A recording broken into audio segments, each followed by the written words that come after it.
Hallo und herzlich willkommen auf Epic. Heute bei uns von Toaks der Titanium Hobo.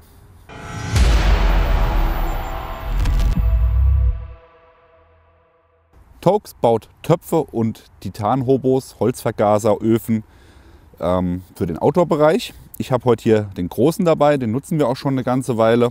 Kommt hier in diesem orangenen Packsack, ist auch ineinander zusammengesteckt. Das heißt, man hat ihn relativ schnell zusammengebaut. Einfach das Unterteil ins Oberteil setzen und fertig. So in der Kombination, beziehungsweise das Packmaß ist 10,5 x 10,5 cm und es wiegt gerade mal 200 Gramm. Sehr, sehr leicht die Geschichte. Passend dazu gibt es auch Töpfe. Ich weiß jetzt leider nicht mehr, was für einer das ist. Den habe ich schon eine ganze Weile. Der passt auf jeden Fall in den 1100er Topf. Der hier ist mit 800 markiert. Vielleicht ist es der 800er Topf. Ich weiß es wirklich nicht mehr. Benutze ihn schon sehr, sehr, sehr lange. Aber wie gesagt, da passt genau der Hobo rein. Und dann kann man mit dem Deckel das Ganze auch verschließen. Und durch die zwei Packsäcke ist dann auch alles schön voneinander getrennt, was den Ruß angeht. Jetzt schauen wir mal, was das Ding so kann. Ihr habt jetzt natürlich am Anfang die Möglichkeit, das Holz von oben einzuwerfen. Ganz wichtig hier, ihr habt unten keine zusätzliche Auffangmöglichkeit für die Asche, also immer auch auf den Untergrund achten, wo ihr dann entsprechend kocht. Wenn der Topf oben aufsitzt, habt ihr hier vorne einen Holzeinwurf, den benutzen wir dann gleich, wenn es denn dann wirklich richtig losgeht. So, wir haben hier schon die ersten Flammen jetzt mal zum Brennen gebracht. Das heißt, wir können jetzt eigentlich den Topf auch mal an den Start bringen. Den setzen wir jetzt oben drauf.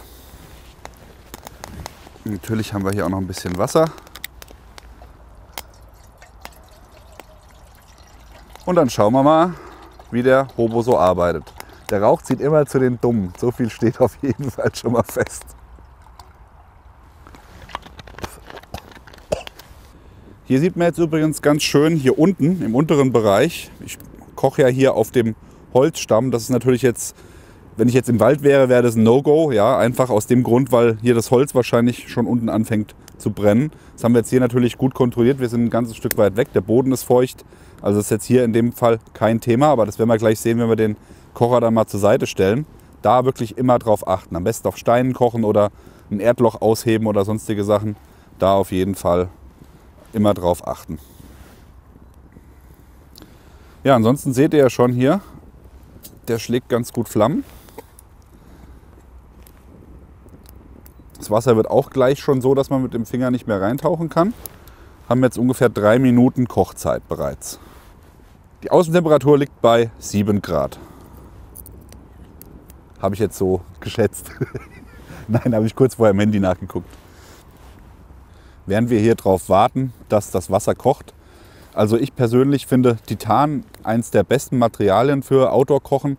Also Edelstahl ist auch noch gut, aber Edelstahl ist halt schwer. Bei Titan hat man den Vorteil, es ist leicht, es ist sehr hitzeunempfindlich und wir haben halt auch keine Rückstände, wie es zum Beispiel bei Aluminium ist. Aluminium ist auch leicht, aber Aluminium koche ich ehrlich gesagt nicht so gerne. Ja, wenn die Töpfe oder Pfannen sind meistens beschichtet, das ist dann nicht so geil. Und das ist natürlich bei Titan dann immer noch mal eine andere Sache. Ja. Da hat man natürlich leider Gottes immer den etwas teureren Preis.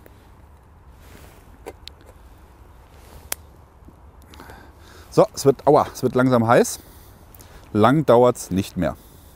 Was bei dem Toaks Hobo auch noch sehr gut funktioniert, ist die Effizienz. Also ich habe jetzt hier, habt ihr ja vorher gesehen, einen kleinen Stapel Holz gehabt und habe jetzt gerade mal hier aus der Natur mich bedient mit 2 Ästen und das war es eigentlich auch schon.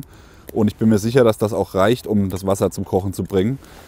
Der ist wirklich sehr materialarm, würde ich sagen. Also er braucht nicht viel, um ordentlich zu brennen. So, die ersten Blasen kommen. Wir haben jetzt ungefähr 9 Minuten gebraucht. Man muss natürlich fairerweise dazu sagen, exponierte Stelle, hier bläst gerade der Wind gut rein, 7 Grad Außentemperatur, suboptimal gewählt. Martin, wie er leibt und lebt. Aber zur Demonstration auf jeden Fall, denke ich, ist es schon mal eine gute Sache. Was mir besonders gut gefällt hier bei dem Toaks Titanium Hobo, der ist wirklich auch, dadurch, dass er halt relativ ressourcenarm ist und relativ wenig Material braucht, um befeuert zu werden, ist ein sehr gemütlicher Hobo. Ja. Wir haben es ja bei unserem anderen Outdoor-Kocher-Video auch erwähnt. Es gibt halt Kocher, Holzkocher, wird erstmal ständig am Holz nachlegen, was einerseits geil ist, weil man eine Beschäftigung hat, aber das ist wirklich hier ein sehr gemütlicher Hobo. Holz rein, anzünden und dann kann man eigentlich zur Seite gehen und entspannt den Tag genießen. Wir lassen das jetzt mal kurz hier runterbrennen, beziehungsweise ich zeige euch mal kurz mit dem Messer, wie hier die Stelle unten drunter aussieht.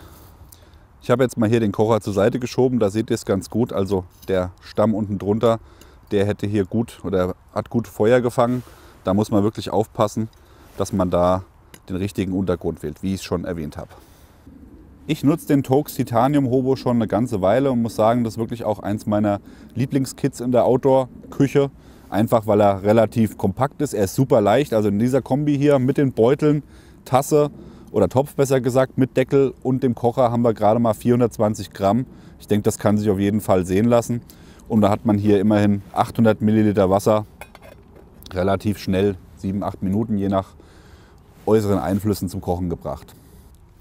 Die Kocher von Toaks bzw. die Holzvergaser von Toaks und auch die Töpfe bekommt ihr bei Recon Company. Der Link ist unten eingeblendet. Nutzt ihr auch Kocher oder Töpfe von Toaks? Schreibt es uns in die Kommentare. Wenn euch das Video gefallen hat, wie immer, Lack. Und dann sehen wir uns beim nächsten Mal. Bis dann, macht's gut. Bye, bye.